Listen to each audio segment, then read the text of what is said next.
Hello friends, তোমরা দেখছো বিশ্বাস টিউটোরিয়াল ইউটিউব চ্যানেল। আর আমি কেবি স্যার তোমাদের মাঝে এখন উপস্থিত হয়েছি বাংলা কথা সাহিত্য নিয়ে। আজকের আলোচনার বিষয় কথা সাহিত্যিক লীলা মজুমদার। লীলা মজুমদারের ওপরে যে সমস্ত গুরুত্বপূর্ণ তথ্যগুলি আছে সেগুলি আমি বিশদে তোমাদের সামনে আলোচনা করব। এ প্রসঙ্গে বলি, অবশ্যই ভিডিওতে লাইক, কমেন্ট এবং শেয়ার করো, আর চ্যানেলটিতে নতুন হলে সাবস্ক্রাইব করে অল করে দিও। চলো দেখে নেওয়া যাক লীলা মজুমদারের সম্পর্কিত বিস্তারিত তথ্য। লীলা মজুমদার জন্মগ্রহণ করেন 1908 খ্রিস্টাব্দের 26শে ফেব্রুয়ারি। জন্মস্থান কলকাতার গড়পাড় রোডের বাড়িতে তিনি জন্মগ্রহণ করেন। পিতা ছিলেন প্রমোদা রঞ্জন রায় আর মাতা সুরমা দেবী।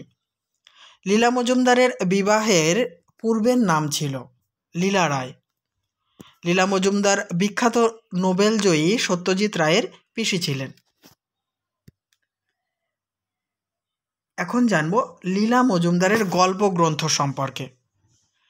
প্রথম, বদ্রীনাথের বুড়ি 1940 খ্রিস্টাব্দে প্রকাশিত হয়। দিন দুপুরে 1948, ছোটদের শ্রেষ্ঠ গল্প 1955, মণিমালা 1956, লাল নীল দেশলাই 1959, বাঘের চোখ 1959, ইষ্টকুটুম 1959, টাকা গাছ 1961, ছোটদের ভালো ভালো গল্প 1962, হাস্য ও রহস্যের গল্প 1971, বড় পানি 1972, হাসির গল্প 1974, গুনু পণ্ডিতের গুণপনা 1975, নতুন ছেলে নটবর 1976। নেক্সট, বহুরূপী 1976, ভূতের গল্প 1978, কাক নয় 1981, সেজো মামার চন্দ্রযাত্রা 1982, ময়না শালিক 1982, আজগুবি 1982, বহুরূপী 1982, বাঁশের ফল 1982, গুপের গুপ্তধন 1982, ছোটদের বেতাল 32 1982, সব ভুতুড়ে 1983, গুপি পানুর কীর্তিকলাপ 1983, কুকুর ও অন্যান্য 1984, অন্য গল্প 1984, ছোটদের শ্রেষ্ঠ গল্প 1984, শুধু গল্প নয় 1985, ভূতের বাড়ি 1986, ছোটদের পুরাণের গল্প 1986, ছোটদের 10 দিগন্ত 1988, মামা দাদুর ঘোড়াবাজি 1989, ত্রিমুকুট 1990, আগুনি বেগুনি 1991, আম গো আম 1991, টিপুর উপর টিপ্পুনি 1991। নেক্সট, জানোয়ার গল্প 1991, পটকাচোর 1991, কুশলদার কৌশল 1992, বিড়ালের বই 1992, গোলু 1992, লীলা মজুমদারের শ্রেষ্ঠ হাসির গল্প 1992, আষাঢ়ে গল্প 1993, মহাভারতের গল্প 1994।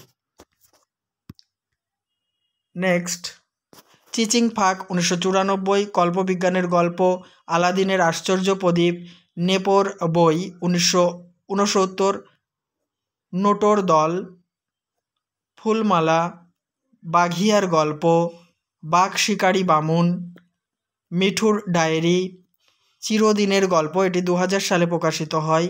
মণিমাণিক 2000 সালে প্রকাশিত হয়। হট্টমালার দেশে 1977 খ্রিস্টাব্দে প্রকাশিত হয়, এটি প্রেমেন্দ্র মিত্রের সঙ্গে যৌথভাবে লেখা।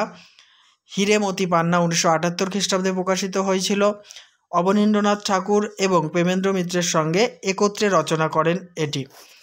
নেক্সট, জেনে নেব উপন্যাস, লীলা মজুমদারের উপন্যাসগুলি সম্পর্কিত একটা তালিকা। প্রদীপিসির বর্মী বাক্স 1953, হলদে পাখির পালক 1957, জোনাকি 1958, শ্রীমতী 1958, ঝাঁপতাল 1958, গুপির গুপ্তকথা 1959। নেক্সট, বকধার্মিক 1960, চীনে লণ্ঠন 1963, মাকু 1969, ফেরারি 1971, নাকুগামা 1973, বাতাস বাড়ি 1974। পরেরটা দেখো, দুলিয়া 1977, টংলিং 1981, হাওয়ার দাড়ি 1983, চকমকি মণি 1990, মণিকাঞ্চন 1993। এখন জানবো প্রবন্ধ নিবন্ধ সম্পর্কে। হাতি 1957, রান্নার বই 1979, ভূতর ডায়েরি 1979, জোড়াসাঁকোর ঠাকুরবাড়ি 1986, পাকদণ্ডী 1986, ঘরকন্নার বই 1988, আমি নারী 1989। আমিও তাই 1989, সংসারের খুঁটিনাটি ও শিশুদের নামকরণ 1990, যে যাই বলুক 1992, হালকা খাবার 1993, আনন্দ ঝর্ণা 1997, রহস্যভেদী 5। নেক্সট, নাটঘর ভারতের লোককথা, মধুকুটির মারকুটে মৌমাছি, ঠাকুরমার ঠিকুজি, দেশ বিদেশের বিচিত্র উপকথা, ভারতের উপকথা 1 থেকে 4 খণ্ড, মানে মোট 4টি খণ্ড ছিল। এবারে জানবো নাটক।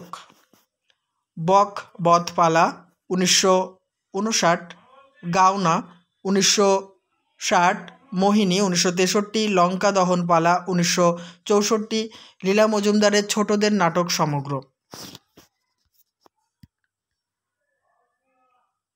জীবনীমূলক রচনা দেখে নেব। এই যা দেখা 1961 খ্রিস্টাব্দে প্রকাশিত হয়। কবি কথা 1961, উপেন্দ্র কিশোর 1963, মহামানব চরিত অবনীন্দ্রনাথ 1966, সুকুমার রায় 1989। স্মৃতিচারণামূলক রচনা আর কোনোখানে 1967, খেরোর পাতা 1982, পাকদণ্ডী 1986। দণ্ডী বানানে দ মূর্ধন্য ডয় দীর্ঘিকার হবে, এটা মিস্টেক, হর্ষিকার হয়ে গেছে। এবারে লীলা মজুমদারের রচনা সংগ্রহগুলি আমরা দেখে নেব। ছোটদের অমনিবাস 1965 খ্রিস্টাব্দে প্রকাশিত হয়। লীলা মজুমদারের রচনাবলী 6টি খণ্ড, 1976 থেকে 1986 খ্রিস্টাব্দ পর্যন্ত প্রকাশিত হয়েছিল। লীলা অমনিবাস প্রথম ও দ্বিতীয় 1985 খ্রিস্টাব্দে প্রকাশিত হয়েছিল। নেক্সট, চিরকালের সেরা 1997, রায় পরিবারের 4 পুরুষের লেখা ঠাকুমার ঝুলি 2004 খ্রিস্টাব্দে প্রকাশিত হয়। এবারে সমগ্র সাহিত্য রচনার জন্য বা সম্পূর্ণ সাহিত্যিক জীবনে লীলা মজুমদার যে সমস্ত পুরস্কার লাভ করেছিলেন তার একটা তালিকা আমি তোমাদের সামনে পেশ করছি।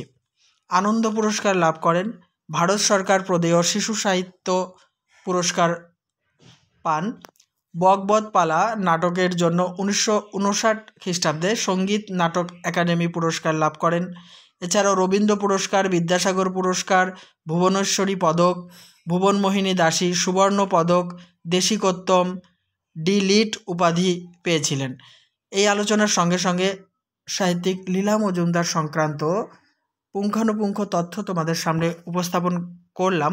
অবশ্যই ভিডিওতে লাইক, কমেন্ট এবং শেয়ার করো, আর চ্যানেলটিতে নতুন হলে সাবস্ক্রাইব করে অল করে দিও। আর পুরনো ভিডিওগুলি দেখার জন্য আমার চ্যানেলের প্লেলিস্ট সব সময় ফলো রাখো।